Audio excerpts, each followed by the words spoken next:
Hello, everyone. Welcome back to Echoes of War. This is Craig from the Pacific War Channel, joined here by my co-host Gareth. How are you? Hey Greg, great to be here. And I would say this is one topic where both of us are going to be contributing in almost equal measure. Yeah, we're Quite kind of exciting. It's been a while since we've done that.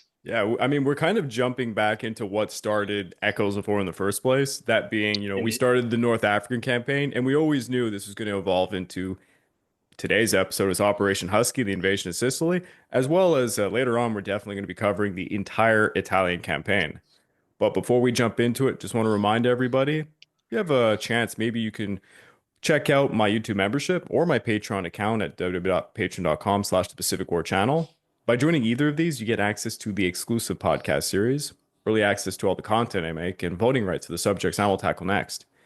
And the date is April the 19th. I had to look at my computer there. I just released the latest exclusive episode, and it is on Japan's government by assassination. So it's restricted to the 1920s, 1930s, how young Japanese officers assassinated any officials they saw fit to get what they wanted. But I did jump in time to the Bakumatsu period to talk about some key assassinations during the Meiji Restoration. Uh, you could argue there was actually a century of assassinations. And I even talk about, Century poor. of assassinations. That just sounds crazy. Yeah, and I even To talk say the about, least. the late Shinzo Abe, what happened with him, as well as assassinations in the 1960s that actually were really bloody. I mean, it was on live TV. This one guy got stabbed, a socialist party leader. I think most Yeah. people have seen that photograph. It's pretty iconic. But I desist.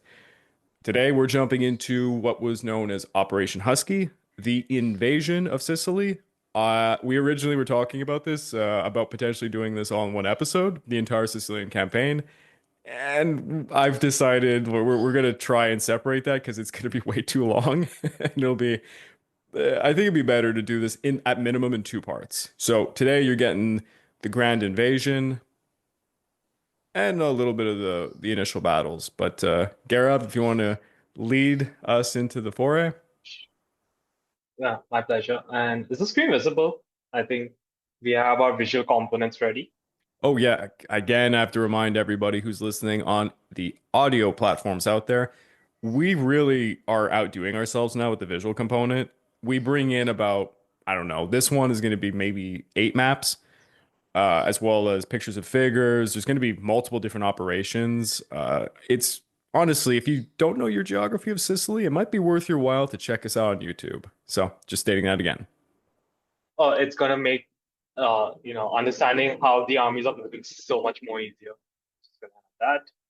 But yeah, Craig, so as you alluded to at the start of the episode, this picks up in the direct aftermath of our North African series. And so let's just take a step back and look at the entire situation that is in the war right now. The United States has joined in full force. It's battling the Japanese in the Pacific. It's conducted Operation Torch, where it's the first large-scale amphibious assault launched by the Anglo US alliance. And they've beaten back Rommel's Africa Corps and the Italian armies in North Africa, which, when the fall of Tunis takes place, the Allies on 13th May 1943, almost 300,000 Axis soldiers are taken prisoner, including quite a lot of Germans and Panzers as well, which are right now quite invaluable resources for the Germans as well. And this defeat also led to all the Italian colonies in Africa being captured by the Allies. This is a huge manpower drain. And that's not all. If we go to the Eastern Front, it's Which I might around this. add might be a ongoing podcast that was just released 2 weeks ago. I haven't done any publicity, so one second. Kings and Generals has now released a Eastern Front week by week in parallel to the Pacific War week by week, and you probably will guess it a year from now, probably a Western Front week by week, probably. The Eastern Front week by week, there's a podcast component. It is poor me again, trying to follow up. On a subject I'm not a specialist in, I'm pretty decent in it, but I'm not a specialist. But we're on episode zero point 0.2 of the Preludes. Please go check it out on the audio podcast platforms or on the Kings and Generals podcast YouTube channel. I'm done. Fair enough. I'm looking forward to it, Greg. I'm just waiting for a good amount of episodes to come because then I'm just gonna go listening en masse like I did with the Pacific War week by week. But I desist and back to the topic. At Stalingrad in January 1943, we've seen the German Sixth Army be completely annihilated with 90,000 of its survivors taken prisoner. This was a major blow to the German war effort. Not only Hitler ended up having a field marshal, surrender rather than take the honorable way out. You The mean Sixth Goring Army in didn't save 94. them? No, he definitely saved them. He dropped 2,000 tons of supplies every day, not 20 tons. There you go. But the most important fact that we have to also remember is at the start of the campaigning season in 1942, the German Sixth Army was the single largest German army in the field across all theaters of operation, with a strength which numbered anywhere between 300,000 to 400,000 men. So this large fighting force has also been wiped clean. Now, it also causes, because of the gap that develops between Army Group Dawn, which is the forces in the south, we see Erich von Manstein lobby with Hitler in the aftermath of Stalingrad to get freedom of action. Because Hitler is that guy that says, we're not going to fall back one step, even though it makes complete sense to retreat to favorable terrain because, it helps with the defense. But our great Führer will not accept that. But Manstein is able to convince Hitler to allow him to gain that freedom of movement. And, there is the third Battle of Kharkov that takes place, which commenced on 21st Feb, which was, again, a significant victory for Manstein, because with the recently transferred reinforcements from France, which was the 2nd SS Panzer Corps, leading the way, the Germans suffer about 11,000 casualties and inflict almost 90,000 on the Russians. I would argue, is it his greatest victory, by the way? I think it's his work in the Crimea that's his greatest, Yeah. Okay. but definitely one of his big victories. I mean, Yeah. 8-to-1 casualty ratio. That's Yeah. It's brilliant. it's it was incredible. Yeah. And not to mention he was outnumbered. Yeah. Might add that. Now, after the battle, it was a lull, kind of a lull on the Eastern Front. Like there was no major action. The Soviets were also bringing up their soldiers, but at the same time, we had the Germans also trying to remobilize. They were under strength across the units on the entire front by 500,000 men. That is why there was this lull. Then remember, 60 to 65% of all German troops across every theater of operation are based here on the Eastern Front. So this is where also we see the aftermath of the Casablanca campaign come in, because this is where the planning and direction for Operation Husky takes place. Now, in that conference, the demands of Stalin were, you guys need to attack and open up a second front and draw away divisions of German soldiers from the Russian armies. The Americans, who were still new to the war zone, relatively speaking, they wanted to go straight for a cross-channel invasion using the British Isles as a springboard. However, the British were kind of better prepared in coming with, the 1940s equivalent of PPTs. And they made the case of why they should not go for the cross-channel invasion yet and go after Sicily. And one of the key factors was because they are going to face the Italians, who are a lesser opponent, which is true. They have cappuccino machines for vehicles. And it could possibly knock out Italy from the war Hmm. and also draw away reinforcements from the Soviets. And won't forget Now, that Churchill had that little dream of making a front in the Balkans so that he could stop the Red Army from claiming all that juicy territory. yeah. And the British also presented it as a case for the Americans to convince them, especially their chiefs of staff, like Eisenhower, Marshall, King, that by doing the operation in Sicily, they will also gain the experience of amphibious assaults. And that is why they need to go for this. So go for the soft target, use it as a practice run. And when they told Stalin that, yeah, we'll be able to draw reinforcements from the Eastern Front, Stalin was sold. That whether, and at that time, I don't think he really cared whether the front comes in Western Europe or Southern Europe. He just wanted divisions to be drawn away. And the British also won the Americans over by promising that then next year we will definitely launch the cross-channel invasion from the British Isles. Now, at the same time, Mussolini realized that he's next after Tunisia.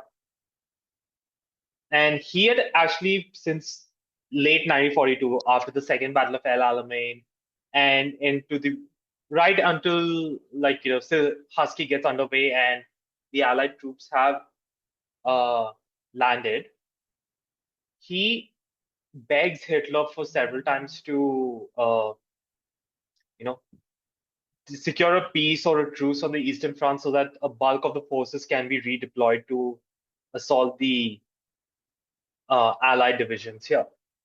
But Hitler's not going to ever accept that. And the problem is Hitler was always obsessed with this southern flank exposure. He thought the British will go for the oil fields and in Romania, and this is something that he just kind of like was completely obsessed with. And he had every right to be So obsessed with it. Churchill had done a lot of there was a lot of deceptive tactics involved in trying to make that a reality. And Churchill always was, he was jerking around with the Balkans campaign. I mean, it could have theoretically happened, I guess. yeah, it could. But the biggest problem that limited Allied operations of this nature was shipping. Now, most Luftwaffe, the German command was actually pretty split. Hitler believed it's the Balkans. Kesselring and Hubei did believe, and even some key men like Wallemont in the OKW back in Germany, they believed Sicily is going to be the target. But you also had key Luftwaffe commanders believing that Sardinia is the target. So the Germans are not able to really concentrate. So the British and the Germans, sorry, the British and the Americans, they finalized a command structure. It'll be a two-army group. General Harold Alexander is commanding the ground forces and in charge of all operations. Eisenhower is appointed as Supreme Commander. Andrew Brown Cunningham is the naval commander.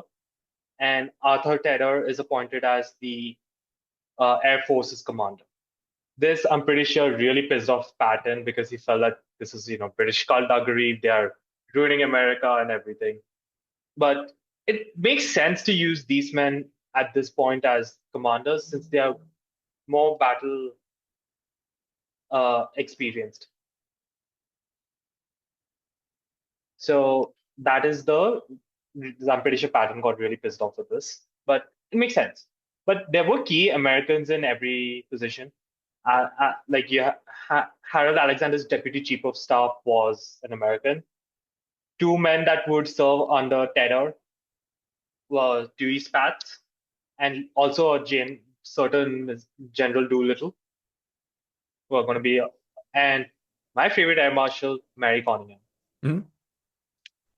Now, Sicily is kind of also like a very poor island, literally. They speak a different dialect also of Italian as well. They have no real love for the fascist regime, and it's really just been this kind of backwater region for Italy for quite a few centuries now, I might add. Might add to the audience the Sicilians in this point in time, they had kind of just undergone this enormous campaign under Mussolini to quote unquote get rid of the mafia. But Yeah, it was the quite a brutal campaign as well. Oh, it was very brutal and it was very effective. He got some decent policemen on his side to just brutalize them. But the thing about the Sicilian mafia, it was a culture in itself. And while there's definitely horrible things under the mob rule, the people were kind of like lukewarm depending on how it worked out for them personally. And the mafia was just underground. I mean, I won't go into it too much because there's like an entire episode I wrote on this, but in the United States, the Naval Intelligence Services actually approached Lucky Luciano to basically foster kind of like a rebellion or an uprising to help the forces when they come to invade. And just keep that in the background of your mind, the audience, that the Sicilian mob is kind of helping out the war effort for the Allies here. True, and they do pretty effectively. Mhm. At least the Office of Naval Intelligence Forces, the Yeah. OSS's mission with trying to foster rebellion and defections of Italy was just comical. It's Yeah. definitely worth going to be mentioned here by that. So, with regards to the planning, there are going to be two armies: the British Eighth Army under our insufferable friend General Bernard Montgomery. Greatest British general. Yeah, of course. No, I'm joking. You know who, if anybody wants to actually have a good laugh, go on Twitter right now, look up Flashpoint history and just keywords Bernard Montgomery. He just like every week shits on him. I don't know what's up with that. It's really funny though. Montgomery has his charms for planning, but we've discussed this in our episode Yeah. of the greatest European generals of the war, He Second World War. rightfully is detested, yes. So we have him, and then the United States Seventh Army now under the command of Lieutenant General George S. Patton, the guy who's ultra competitive. And I'll just say it, he's a glory hound from war. It's not a way to put it. These two will be working in coordination fantastically. Just let bygones be They bygones, take your time, don't rush each they other. love each other. They will be best of friends. You know, giving each other champagne and all. Yep. Yeah, sometimes I really say that Harold Alexander Eisenhower deserved like Medal of Honors and Victoria Crosses just to manage these two. Just for the kindergarten management, yeah. But that's actually what is really high command.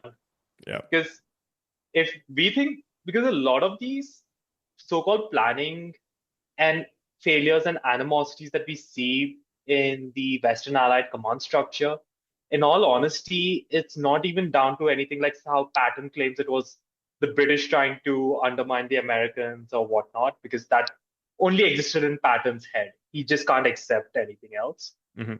And a lot of the disagreements was just due to their personalities Yeah, yeah, of course. as just people. If you wanted to see real disagreements between commands and allies, look at your enemies. Yeah. The Japanese, that's an easy one between the Navy and the Army. And then for Germany, And, it's, and who's, Italy. yeah, Italy too. But for Germany, it's like, who is personally most loyal to the Führer versus who's a good commander? True. Now, in the build-up to Sicily, there are two major events that take place, and I'm going to tackle them one by one. So the first is the Operation Mincemeat, which was a deception plan made by the British. And my dad, I really liked the book that was there. So this is the book I actually read by Ben McIntyre. It's an amazing read. Mhm. And I think I remember there's a film that was actually made on Mincemeat. I remember watching it on Amazon Prime. Not that great, honestly. But so Mincemeat, it is a deception plan which was to convince the Germans that, hey, the Allies are not going to land in Sicily. It's a feint. We're going to land elsewhere. Because I remember reading in that book itself that you can't mask or hide two armies' movements. It's impossible. It's going to be detected. What you need to do is you use the element of truth. You know how they say, like, a good lie has elements of truth mixed into it, your actual assault is just a feint.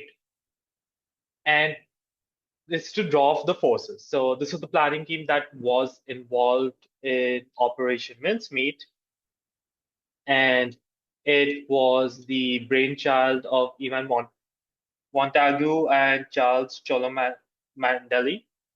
These guys are the key planners. What their and how they got inspired was actually in September 1942 when an aircraft flying from Britain to Gibraltar crashed off the coast of Cadiz. And Paymaster Lieutenant James Harden Turner was a courier carrying some secret documents. The bodies and possessions washed onto the Spanish shore. Spain is neutral. They're not in the war, but both the British and the Germans have embassies active with their intelligence networks at play.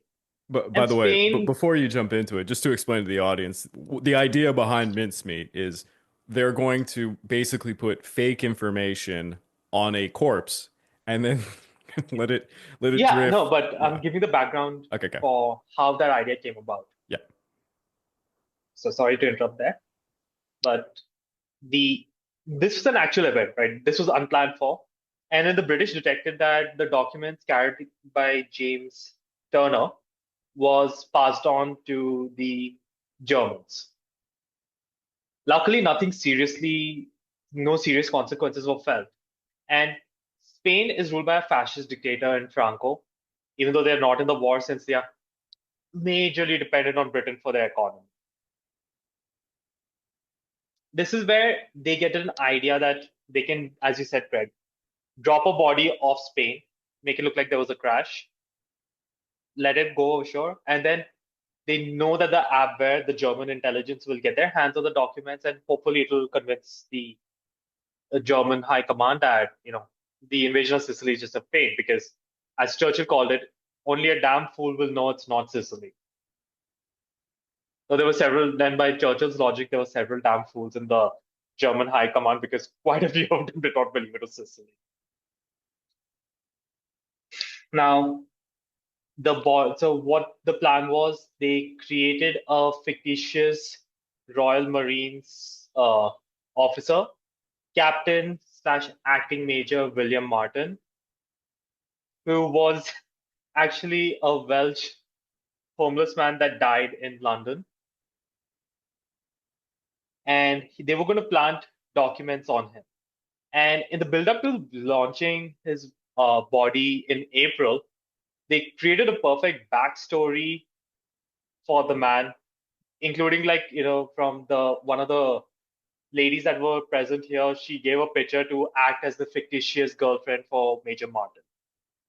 And the documents were planted in a briefcase within envelopes, and that briefcase was also handcuffed to the body, which is standard practice for important documents. And the rank also meant that he could be someone that would be traveling with such important documents. A lot of attention to detail was given in the build up to this operation being launched. It's definitely like maybe one day we can, when we do, if we ever do deceptions and all, we can spend a lot more time on this. But they successfully, created this backstory and planted the documents, which included a handwritten letter from General Nye to General Harold Alexander, which was the main contents of saying that we are going to go for the Balkans. General Nye at this point is the vice chairman of the Imperial General Staff in Britain. So pretty important guy. Now on 19th April, the body is transported to Scotland, where it is put on to the submarine HMS Seraph. This is a submarine we actually briefly talked about in North Africa. This was the submarine that took General Mark Clark to Gibraltar to have this famous negotiations with General Henry Giraud. Oh yes, when all the British officers and men on board had to pretend like they were American. Yeah. Yeah, and where Giraud said, "My honor demands I be made supreme commander of all Allied troops." Yeah. Oh yes, the French. Yeah. So on the night of 30th April, as they're off the port of Huelva off the Spanish coast, Lieutenant Commander Bill Jewell, the commander of HMS Seraph, and a few officers get Major Martin's body, which was preserved in like a canister which had, you know, carbon, like, dry ice and all to prevent the decay. Because when they got the corpse of that Welshman, Michael Gwilnier, sorry if I mispronounced his name, he had already been dead a few days, so the natural decomposition had been taken. All the other crew was sent out, so a lot of the crew did not even know the nature of this operation. And by the 8th of May, as Serap continued on its other duties elsewhere in the war, the German Abwehr wanted to and got the documents that were there. They kind of coaxed the Spanish into getting it. And because the Spanish, as a neutral party, are obligated to return all the possessions to the British Embassy in Madrid, like properly sealed and untampered with. That's obviously the big. But in this case, the British want you guys to, get the documents. So they kind of like, without opening the wax seals, they remove the letters, they dry it and everything, and then photograph it, and then pass it on to the German Abwehr, and then return it back to the British, with the Spanish government saying, yeah, we did not touch this one bit. And 11th May, by the documents are dispatched back to Britain from the British Embassy in Madrid. And that's where the forensic analysis done by the British intelligence, they know that it's being tampered with. Because some fibers, they went to a microscopic detail where some fibers were even, like, they noticed had been moved around, which was needed to kind of like, pull the letter out without getting to the wax seal. And they also had planted one eyelash on the letters. It was not there. Yeah, And I that was know done about that deliberately. aspect of it. That's good. Yeah. Yeah. And they, just to also allay the fears of the Germans, they actually sent a telegram back, which is not strongly coded, just say, yes, you received the documents. They look like they've not been opened at all. Thank you. Which was also deliberately leaked to the Germans as well. And 14th May, that's where they knew this operation was a success. Ultra decrypts did intercept a German transmission saying that there's a diversion in Sicily and the Dedopanese Islands, and the main invasion is going to come into the Balkans, which was what the letter by General Nye had suggested. And even Karl Donitz, when he met Hitler at that time, which was one of the discussion points, was about this uh, document, which was referred to as the Anglo-Saxon Order. And in the words of Admiral Donitz, the Führer does not agree with Mussolini that the most likely invasion point is Sicily. Furthermore, he believes that the discovered Anglo-Saxon order confirms the assumptions the planned attacks will be directed against Sardinia and the Peloponnese. So it's still feeding into the deception. This is what the British need. And by the end of June, right, 10,000 soldiers are garrisoning Sardinia of the German army. And that's not going to be touched. And even General Wolfram von Richthofen, who commanded Luftwaffe 2 in the Mediterranean, did believe it was Sardinia as the main thing. And Hitler also transferred a lot of soldiers to the Balkans and the Greeks. So by the end of June, the Germans had moved 7 new divisions into Greece, bringing the strength up to 8 divisions. And also 10 more divisions were posted to the Balkans, bringing the strength up to 18 divisions. And a lot of the naval presence on Sicily of the German Navy was shifted to the Greek islands. So I wouldn't say this is solely down to Mincemeat, but definitely Mincemeat worked on Hitler's presumptions on what would be the target and just reinforced his belief. And next, we also have like the air campaign because that is one of the key aspects of the plan before landing on Sicily is you need to get the dominance of the air. And Air Marshal Tedder, Air Marshal Conyngham, General Spaatz were waging a very, very effective campaign. General Richthofen's Luftwaffe 2 was getting hammered quite badly. And I think it was before the invasion launched, most of the Luftwaffe strength was even withdrawn out of Sicily and onto the Italian like mainland and quite far from range of the Allied fighters. And this was actually very important because later when the operations are being fought over in Sicily, the Allied aircraft which are coming from Malta still have more fuel to use, whereas the German Messerschmitts are not going to have enough fuel. It's kind of like the situation that they faced when they were fighting in the Battle of Britain. Hmm. There was But also Major General Doolittle's Allied Northwest African Strategic Air Force.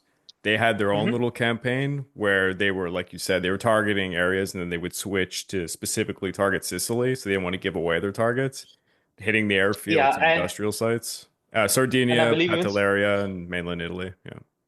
Spatz also did launch a few bomber raids into the Balkans from whatever ranges he could, which no doubt played onto Hitler's fears. Yeah.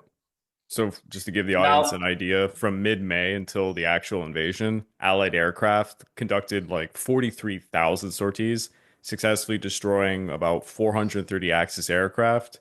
But they did suffer a lot to anti-aircraft fire, particularly over Sicily, just showing it did have a lot of capabilities to fight back. it did, especially like later when we get to the evacuation, the Allied air forces were not able to do much.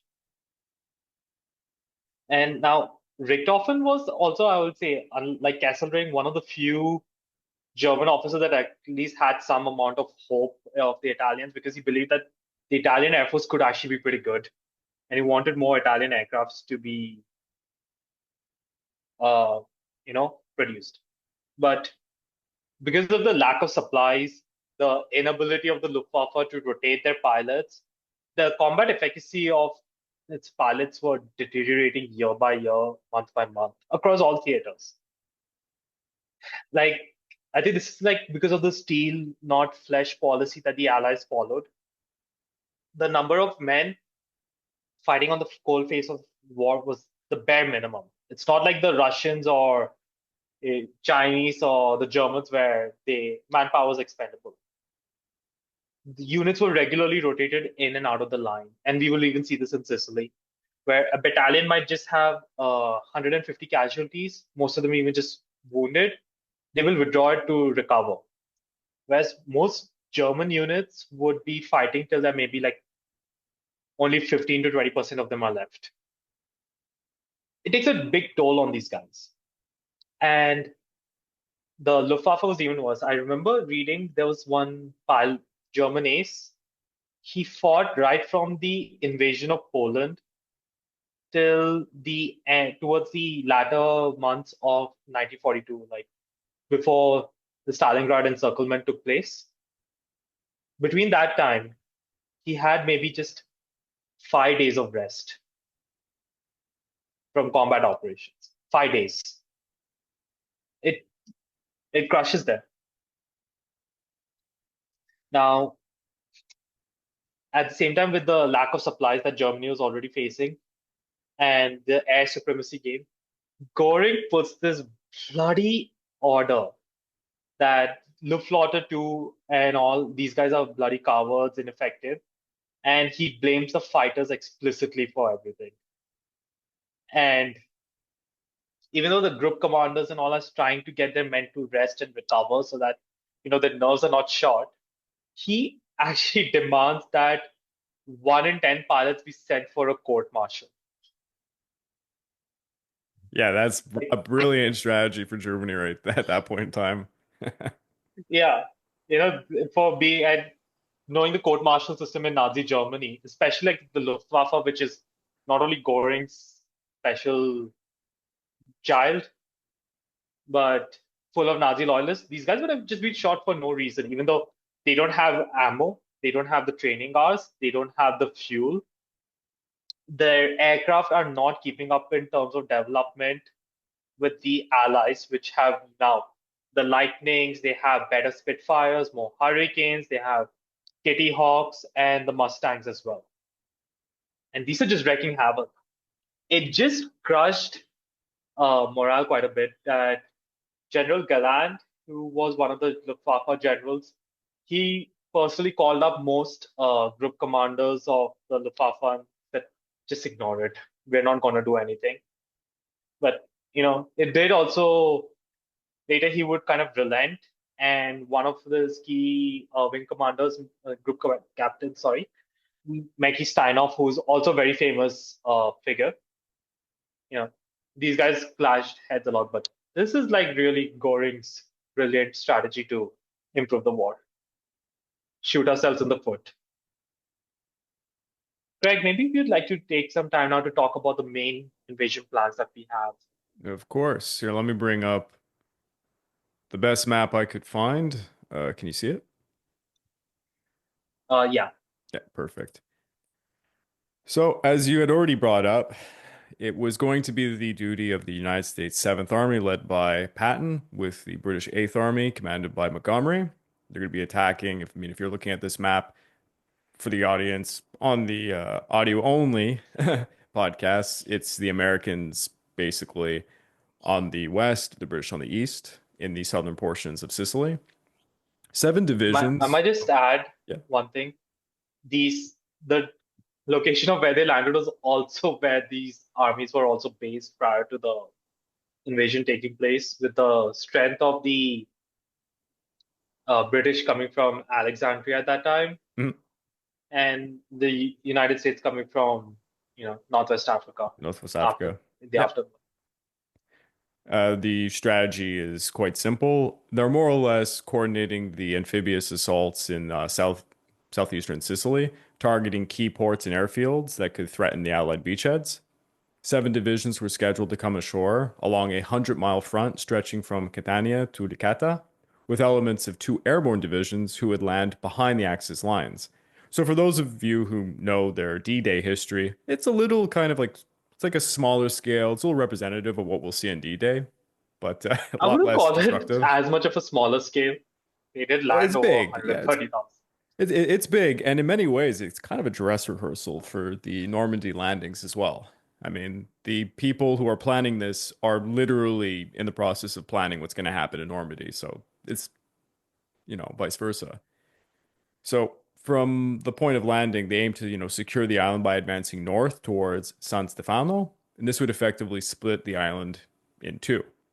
Patton's 7th Army was going to land three divisions in the Gulf of Gela, supported by paratroopers from the 505th Parachute Infantry Regiment Combat Team and the 3rd Battalion, 504th Parachute Infantry. Meanwhile, on the other side, Montgomery's 8th Army, they're going to land four divisions, an independent brigade, and a commando force along a 40-mile front extending from Pacino's Peninsula to just south of Syracuse. A glider landing would also be done to assist the amphibious troops, securing Syracuse specifically, and that's going to be a rough one. The Allies plan to initially deploy over 163,000 men, 600 tanks, 14,000 vehicles, and nearly 2,000 pieces of artillery. Like 2,000 pieces of artillery. The amount of boats necessary for this, it's a pretty incredible feat, to say the least. That's, I guess, one of the things I mentioned. The biggest restrictions on this was landing craft Exactly. Yeah. and availability of shipping, because they were not only concerned about landing these men, but also getting the right amount, the unnecessary amount of fuel, Mhm. weapons, equipment. Like the bulldozer is also going to be a big friend here. Yep. Yep. And all the I That mean, this feeds into even the Italian campaign. Throughout the entire Italian campaign, there's a need, and there's actually a strong need for amphibious assaults to get by what are going to be all these lines of defense by the Axis forces.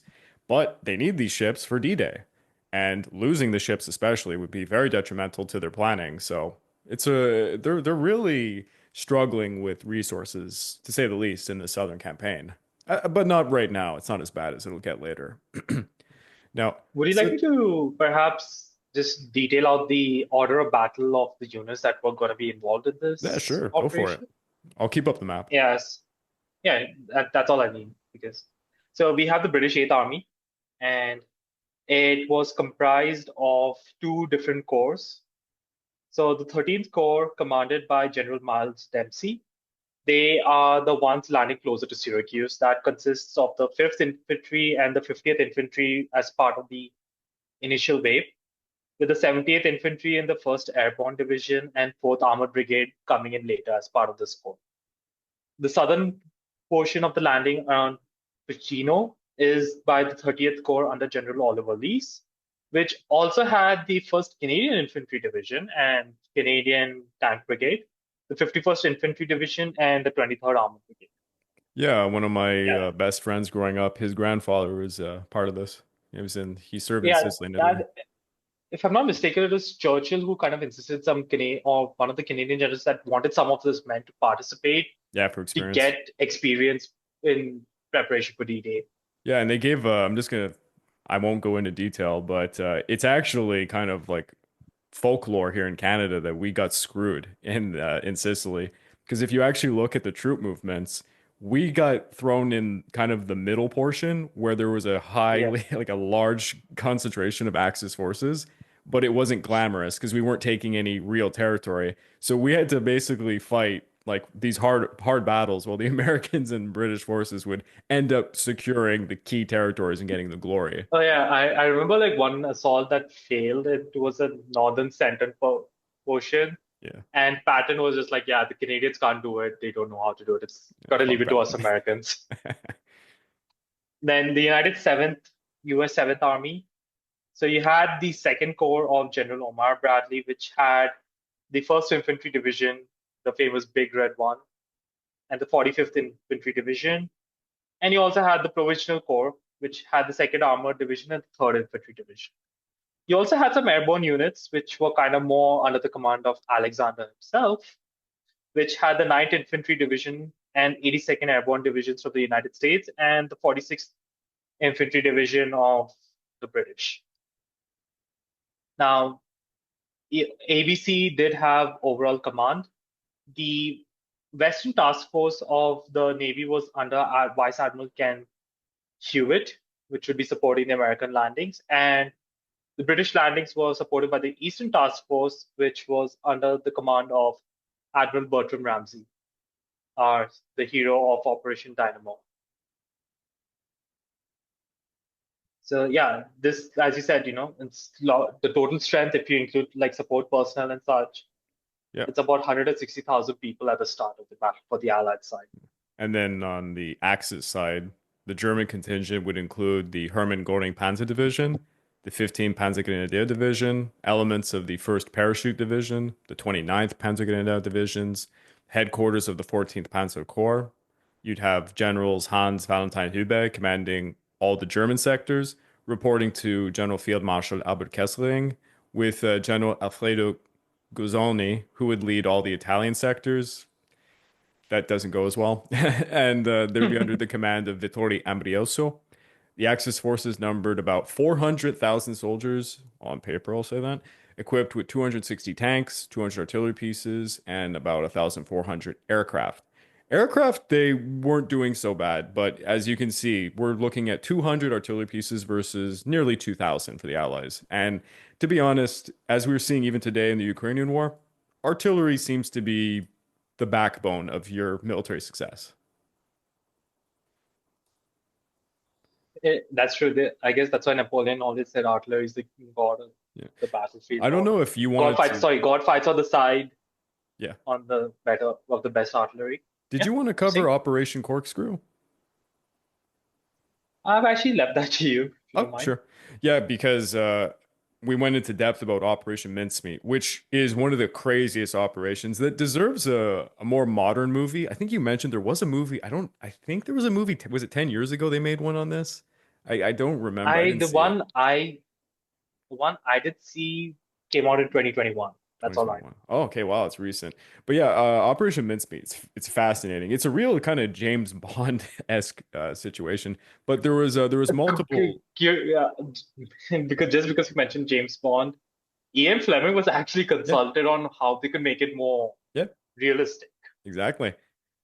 Yeah, people forget that the guy who wrote James Bond, he was involved in so many interesting little things like this. But there was a lot of operations to deceive the Axis.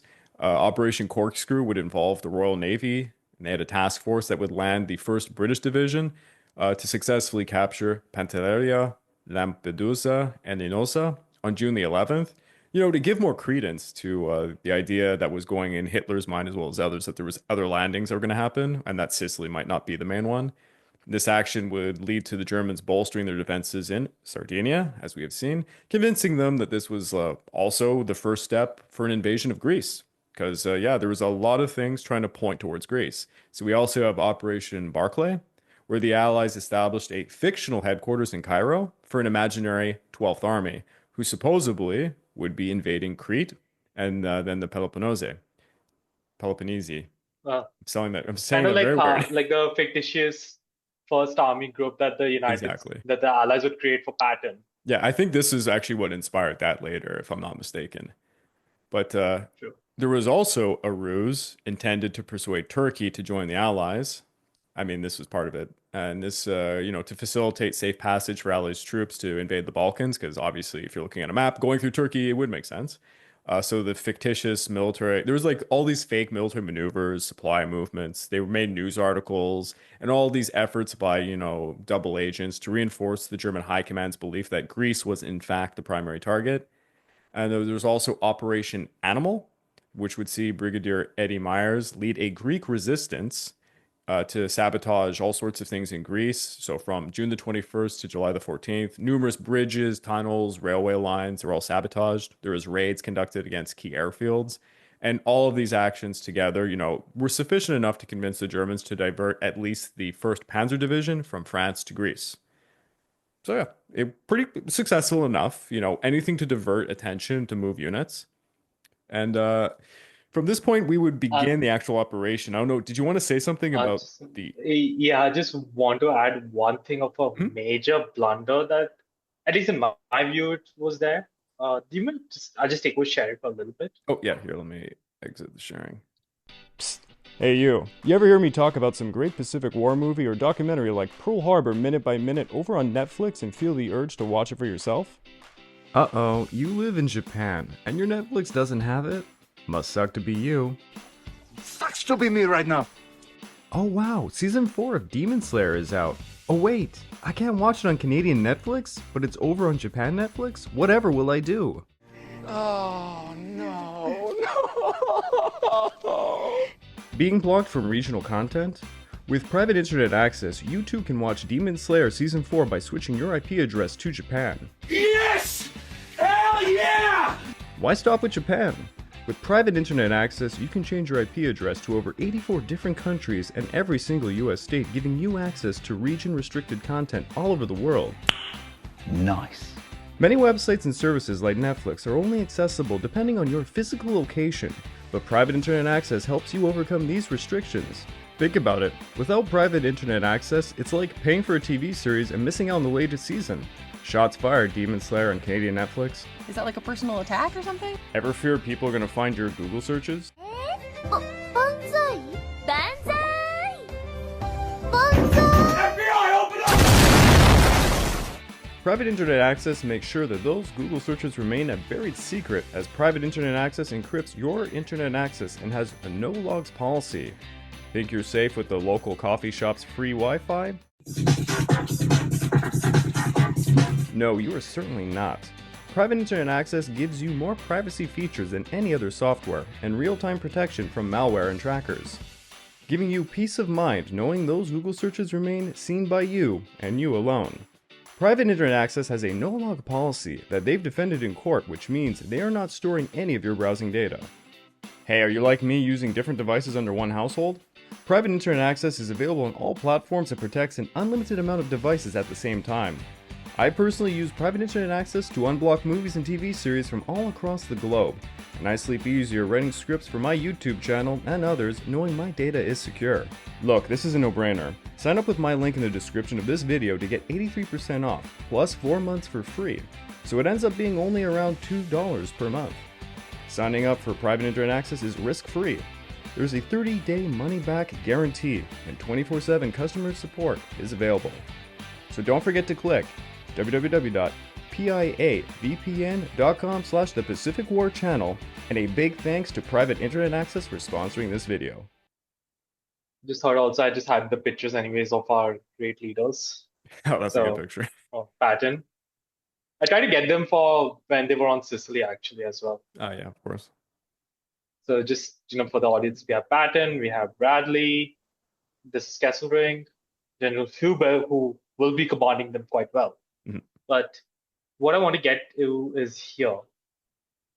So as you can see on this map, the Hermann Göring Panzer Division is kind of located much closer to the assault beaches, Mhm. along with the Italian Livorno Division, which I might add was the only Italian units that fought with courage and tenacity, that even the Germans were impressed. Yeah. Just want to add that. So they were not a total disaster. The crazy thing was this area where the Hermann Göring Panzer Division would arrive literally just the day before the invasion Yeah. was already garrisoned and reconned and studied by the 15th Panzer Grenadier Division, which were moved back more towards Messina.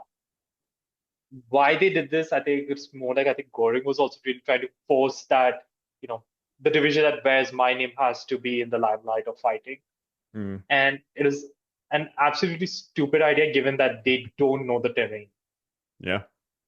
The other division, they've scouted, they've recon, so they know, all right, this area, these roads is where we can set up mines. This is where we can ambush them with tanks or whatever. Or they already have the pre-sighting of the artillery done. Yeah. Panzers and Panzer Grenadier divisions are like combined arms divisions. It's just really a disappointing decision that they made from a military standpoint. All right, so here I'm going to bring up my map again. I think this map will serve. Actually, this map is also here. I'll put this map for a little while because it does show a little bit more of the individual units, although I don't know how small it is for the audience. So I think it's fine. before the seaborne landings, the United States 82nd Airborne Division, commanded by Major General Matthew Ridgway, they're going to land in support of the 7th Army, while the British 1st Airborne Division, led by Major General George Hopkinson, would support the 8th Army. The majority of the American paratroopers were from the 505th Parachute Infantry Regiment, commanded by Colonel James M. Gavin, marking their first combat drop. The airborne operation began just after midnight on July the 9th, but extreme Just winds. one thing. Oh, yeah? This is like the Allies just being enamored by the German Yeah, of course. earlier in the war. Well, everyone had this romantic idea that that was the future, that they weren't even going to need amphibious landings anymore, and everything would be just, paratroopered in.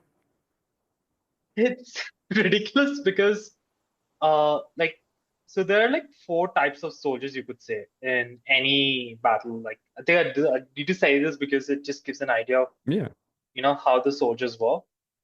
So, for the lack of any, complicated terms, let's call it, categories A, B, C, D. Most soldiers are going to be a category C soldier. Yeah. Right? They want to fight and they are willing to be there and do their bit for their country, but they just want to do the bare minimum. They won't take risks. They won't take initiatives. That they just want to make it out alive. Category D, they just cannot cope. They are just like, they'll crack, they'll break. They won't be effective in combat. Category A and B and D are smaller sections much smaller than Category C. Now, Category A is where you'll have men of the paratroopers. Right? Yeah. These are the most gung-ho, war-hungry, glory-seeking, whatever you want to call it, most motivated, best trained, best fit men of any army. Mm. These are guys that want to be at the cutting edge, which at this time everyone thought was the paratroopers and glider-borne infantry. Yeah.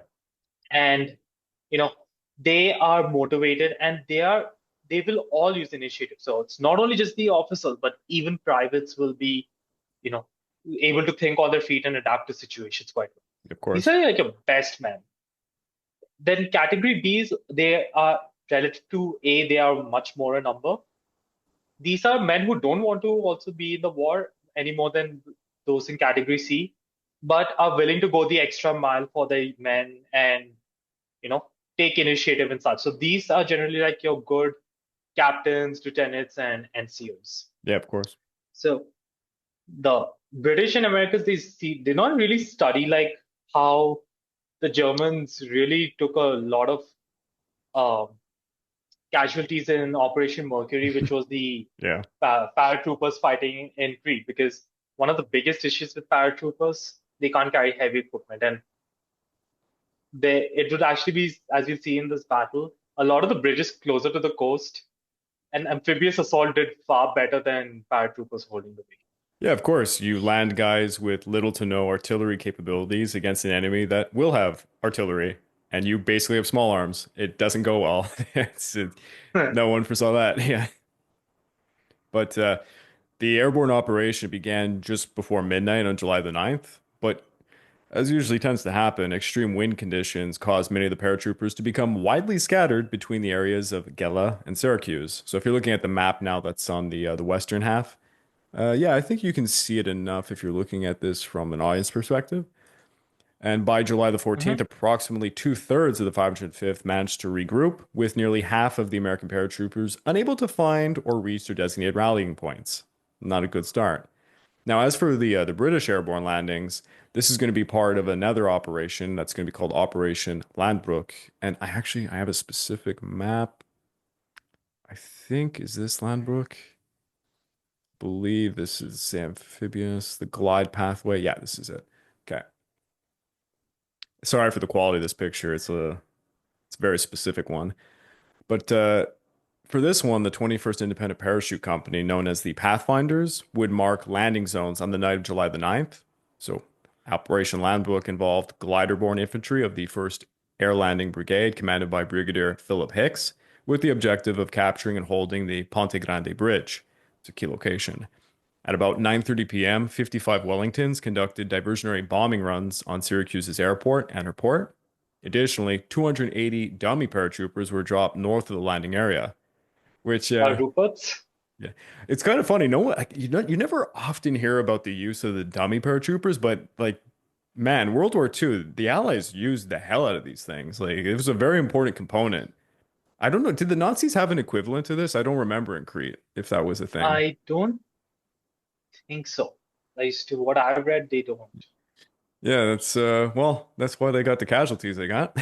But shortly thereafter, 2,075 British paratroopers, along with 7 jeeps, 6 anti-tank guns, 10 mortars, were all towed by 12 B-17s and 6 Vickers Wellingtons to begin their landings. However, confusion ensued when 65 gliders released too early, causing 252 men to drown, while the remainder either landed safely or they were shot down. I just got to talk about one Yeah, incident that happened because these were the red berets as well, right? Even with the yeah. British parachutists coming in. Now, there was one incident that happened was, you know, because a lot of the one thing we have to consider the pilots that were flying these gliders and transport aircraft for the paratroopers and glider-borne infantry, they're not the best. Because the better crews are put onto allied fighters and bombers, Mm. and you kind of get like the best and most motivated soldiers of the army are being sent into battle with the worst pilots. And when one of the red berets, the being dropped, one of they were not near the landing zone, they were over the ocean. So the lieutenant colonel, he goes in and asks like, what the hell is going on? Right, he's the battalion commander of the PIR, and the pilot confesses that his co-pilot is really scared and doesn't want to fly into the flak into Sicily near the landing zone. Yeah. And he says, you guys can just drop over the water, like get. And that lieutenant colonel is incensed. Yeah, I would be too. And he says he threatens the guy with a gun. Okay, the Cobra. He said, "Get your pilot in line, or I'll shoot you both." The pilot counters, "Who's going to fly the plane?" He says, "One of my men has experience in flying aircraft. He can do it." Then the pilot counters, "But how are you going to land the aircraft?" He said, "We're parachute infantry. Jeez. Yeah, that's a We don't pretty need intense to. We situation. don't. We just need to get to the landing zone. We just need that." Yeah. God damn, that is a tense one. Only a single Horsa glider carrying a platoon from the Staffordshire Regiment landed near the bridge.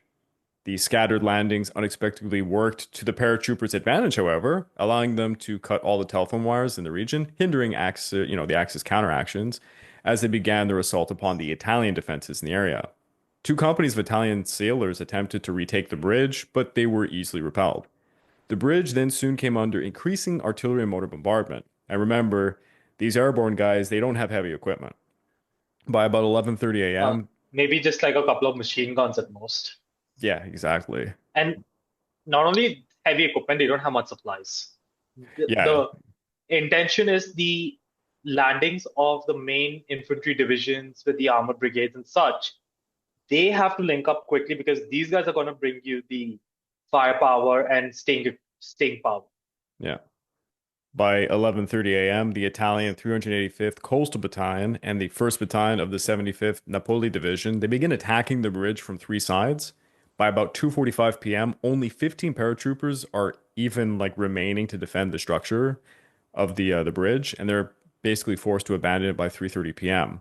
Now at 4:15 p.m., the Royal Scots Fusiliers, how do you say that in English, by the way? Fusiliers. Fusiliers, sorry. Fusiliers. That's growing up with the French. It screws me up with these words. Of the 2nd Battalion, 5th Infantry Division arrived on the scene and successfully recaptured the bridge, reopening the path to Syracuse again. Because this bridge is basically, if you were looking at the map, it's like the key to getting to Syracuse. The survivors of the 1st Airlining Brigade did not participate further in the fighting, and they were withdrawn by the 13th after suffering 313 deaths, wounded, and missing. It's a small operation, but they definitely suffered for it.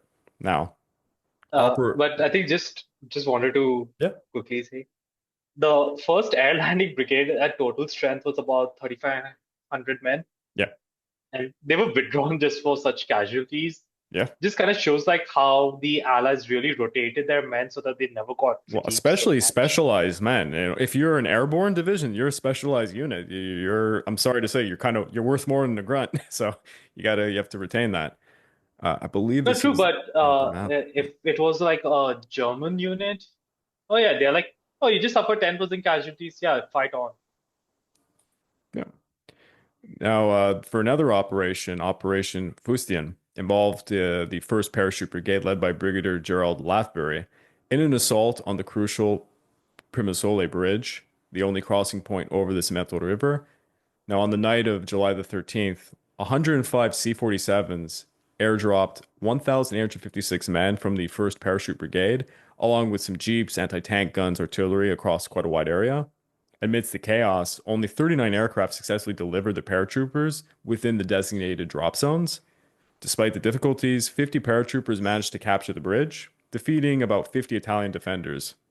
Shortly thereafter, however, their strength, well, shortly thereafter, they did have to deal with the attacking Italians trying to basically pin them down, but they were gradually increased to 295 men, led by Brigadier Lathbury. But they were equipped with just a few anti-tank guns, two 3-inch motors, and a Vickers machine gun. So, like we've been saying, these are nearly 99% of what they got is small arms to defend themselves. At 4:30 a.m. on July the 14th, the 1st Fallschirmjäger machine gun battalion had entrenched itself on the southern edge of the bridge, while the Italian 372nd Coastal Battalion and the 10th Arditi Regiment established positions on the north. At dawn, the Germans began their assault on the 2nd Parachute Battalion's positions, gradually capturing Johnny 2, which is a hill that's nearby. There's Johnny 1 and Johnny 2, code names for these hills. Lieutenant Colonel John Frost led a counterattack, but he would be repelled. By 9 a.m., the 2nd Parachute Battalion managed to radio the HMS Newfoundland, which commenced bombardment of the German positions using their 6-inch guns. But whilst this fire hindered the German advance, They nevertheless captured Johnny 1, forcing the British to consolidate to another position, which was on the third hill, Johnny 3. At 2 p.m., a German battle group of about 350 men, led by Captain Franz Stannenberg, launched an assault from the north side of the bridge. By 6 p.m., supported by 88 millimeter anti-aircraft guns, which is kind of the greatest German weapon of the war, of the entire war, by the way. It's did a hell of a lot of damage, to say the least. Especially to the tanks. Yeah. The Germans demolished pillboxes and dislodged the paratroopers who were forced to retreat to Johnny 3. So basically, everyone's like on Johnny 3 at this point. That night, Captain Paradisi Romolo led a black shirt commando unit in some armored cars to almost overrun the headquarters of the 9th Battalion, Durham Light Infantry. Another armored car column attempted unsuccessfully to attack the 98th Field Regiment, Royal Artillery, at the intersection of Lenteni and Scordia Roads, while a truck and motorcycle-borne infantry made unsuccessful assaults on the British 124th Field Artillery Regiment. As Axis forces were continuously reinforcing their positions at the bridge, elements of the 50th Northumbrian Division would be advancing towards it by this point, because the seaborne landings at this point are already kind of ongoing, but we're going to get into that later. On July the 15th... Yeah, I think just for the audience's benefit is the paratrooper landings and glider infantry, they started dropping down, I think, just a few hours before the first waves would hit the shore. Exactly.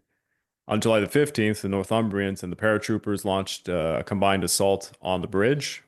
And initially, it was pretty costly for them. The British suffered 34 deaths, 66 wounded, and 3 Sherman tanks were knocked out by the 88 millimeter anti-aircraft gunfire from probably the best thing the Germans came up with in the war, in my opinion. Gradually, they secured a position at the southern end of the bridge.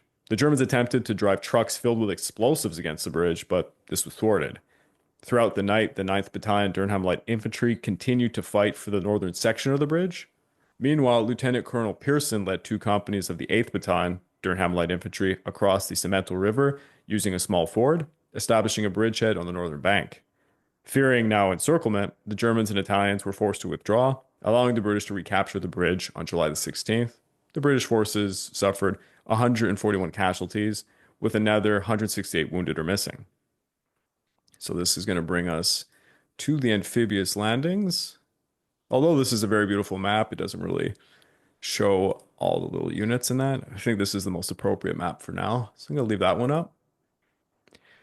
So for the seaborne landings, beginning at 2:45 a.m. on July the 10th, Allied forces launched landings at 26 beaches along a 170-kilometer stretch between Lecata and Cassibile. In the west, Patton's 7th Army landed in the Gulf of Gela, with Truscott's 3rd Division landing near Lecata and Bradley's 2nd Corps landing between Gela and Scoliti. Now, over in the east, Montgomery's 8th Army came ashore around Cape Pacino and in the Gulf of Syracuse. The Axis defensive plans did not include a strong resistance at the beaches, allowing the landings to proceed with relatively little opposition. However, difficult weather conditions resulted in many troops landing in incorrect locations, significantly behind I schedule. think I'll just and also really bad coxswains, I might add. Yeah. Now, there was this, I think this is like a kind of a comical incident that happened. So, Lieutenant David Fenner of the 6th Battalion of the Durham Light Infantry, they're part of the 50th Division. Mm-hmm. So that is, they are landing on the map. You can see the British arrows that are going to Syracuse. Yeah. But keep in mind, they are part of the 50th Division. The 5th Division, which is also landing at the same time, has the northernmost sector. Now, as they are in their landing craft and moving forward, he's with his unit. The coxswain of their LCA said the compass light and the navigation equipment are not working, so we are just going in blind. Jeez. And he said, and he also mentioned that at the same time, I noticed this problem a few months ago, but just did not report it. Yeah, that's good. Brilliant, right? Now, Lieutenant Fenner is pissed off. And he just says, just stay near the other LCS of our battalion so that we don't get lost. And got lost was what happened. And uh, what happens is they veer off course and they find some other LCAs. And when they just find out which unit it is part of the King's Yorkshire Light Infantry, which is part of the 5th Division. So they drifted completely out of their division zone of Yeah. operations to the other division. Which, And it's commonplace for this stuff to happen, but yeah. true. Now Fenner kind of like, just shouts at the coxswain that they, course navigate and correct back. And what decides to happen is they at least find other LCAs of the 6th Durham Light, but the coxswain decided that he's playing bumper cars. So he rammed a couple of them. Luckily, no one died. Jeez. Yeah, and they caved. And not to mention, by now the LCA they have about 1 to 1.5 foot of water inside, and his men are just standing. And now the soldiers are openly questioning the coxswain's competency. Rightfully so. And as they near the beach, he said, "Yeah, I can't beach it because I dropped my anchor way too early, so I can't pull the pull the landing craft back after I beach myself. I'm gonna drop you guys way earlier. You have to wade through more water to get to Jeez. the beach." I Fun think if times. I had such a cocktail, then the mission's gonna go pretty well because I don't think the men would want to come back to that LCA fall. Yeah, I don't blame them. Yeah. If you're looking at the map, Montgomery's immediate objectives are to capture Pacinto's airfield and the ports of Syracuse and Augusta, while Patton is aiming to secure the port of Decatur and the airfields at Ponte Olivio, Comiso, and Biscari. Now, actually, well, I have another map for Gela. One sec. I think we should also Yeah. mention that the ports are key since that's where the bulk of supplies are going to be landed to Yeah. feed the soldiers. But the Allies, to their credit, also, because they were not sure in what condition they're going to find it, did plan to also continue using the beaches for several weeks. So I Yeah. think the experience that the United States Marines had gained in the amphibious assault so far were also utilized in how to effectively clear beaches. Yeah, exactly. Because you have to assume that the enemy is going to destroy the ports, which they will try to do, of course. But the American 3rd Infantry Division, they successfully captured Decatur on the 10th by just immediately landing on it. And then they start to advance towards Kanikati, engaging elements of the 161st Self-Propelled Artillery Battalion, the 526th Bersaglieri Battalion, and the 177th Bersaglieri Regiment. Meanwhile, the 1st Infantry Division manages to capture Ponte Olivo on the 12th, while the 45th Infantry Division seizes the airfield at Comiso and enters Ragusa to link up with the Canadian forces. Companies A and B of the 1st Battalion, 45th Thunderbird Division, secured the airfield at Biscari with minimal Italian resistance. On the 10th, the British 5th Division landed and captured Syracuse. I'm just going to switch back to my map again. Yeah, this is the best map for this. At least it shows everything. So on the 10th, the British 5th Division landed and they captured Syracuse, successfully repelling a counterattack by Confidentiality Schmalz, which included a battalion of 18 Renault R-35 tanks. It's interesting they're using those French tanks. A battalion from the 75th Infantry Regiment. Do they have radios? Probably not. Or actually, they're being operated by Germans. The Germans might have the forethought of putting proper radios in there. But, the Germans would have some experience knowing what happens when you don't have the radios. Doesn't go so well. Yeah. I think that's the only thing everyone can agree on in World War II is just to shit on the French. Yes, they deserve it. They absolutely do. On the night of the 11th, they saw the Royal Navy attempt an amphibious assault on Augusta, and they would be repelled by the 246th Coastal Battalion. Early on the 13th, the British 5th and 50th Divisions defeated Kampfgruppe Schmalz and the Napoli Division, ultimately capturing Augusta on the 14th. Over to their left, the 51st Highland Division took Parizzolo and Bizzini, while Canadian troops captured the Pacino airfield, driving off the Italian 122nd Infantry Regiment. Now, what is kind of, I guess you could say, the real brunt of the early fighting is going to happen in the Gulf of Gela. So here I have this map right here. Actually, it's a little small. Let me just boost the size for the audience. So this is in the American sector. It was the area of Gela was defended by the Italian 18th Coastal Brigade and the 429th Coastal Battalion, led by Major Rubellino. Near Niscemi, the Italian 4th Livorno Division, supported by Italian Mobile Group E, was positioned at Ponte Olivo with they had some obsolete R-35 tanks as well as Fiat tanks, which we have a lot of experience with. Cappuccino machines. Exactly. In North Africa, those fantastic Fiat tanks. As I look at my driveway, my wife owns a Fiat. They would soon be bolstered by 9,000 troops from the 1st Fallschirm Panzer Hermann Göring Division, supported by a regiment from the 15th Panzergrenadier Division. Now, at 3:36 a.m., the 1st Infantry Division, they began landing on either side of the Gela Pier, with 300 men from the 45th Division's 180th Regiment inadvertently landing west of the Acate River. Before Allied air support could even arrive, Axis bombers began targeting the transports, managing to sink the USS Maddox at about 4:58 a.m., and they also damaged some LSTs and some small boats. Upon landing, the Rangers were immediately met with fire from Italian pillboxes and coastal batteries as they tried to storm the town of Gela. By 8 a.m., they had captured the town, several artillery pieces, and 200 Italian prisoners, inflicting almost about 200 casualties in the process. Meanwhile, the 16th Regiment, they're advancing towards Ponte Olivo, encountering strong resistance from the 18th Coastal Brigade. At about 8 a.m., vehicles began to land amidst artillery and air bombardment, quickly congesting the beaches. Yet by noon, no tanks or artillery had actually come ashore. By 7:30 a.m., the Livorno Division launched a three-pronged counterattack to try and recapture Gela, supported by 45 tanks. The Rangers in Gela utilized captured 8-centimeter Italian artillery, and they directed the USS Sherbrooke's fire against the incoming Italians. An Italian column did almost manage to breach the roadblock manned by the 505th Regiment, but they would be pushed back by the recently arrived 16th Regiment.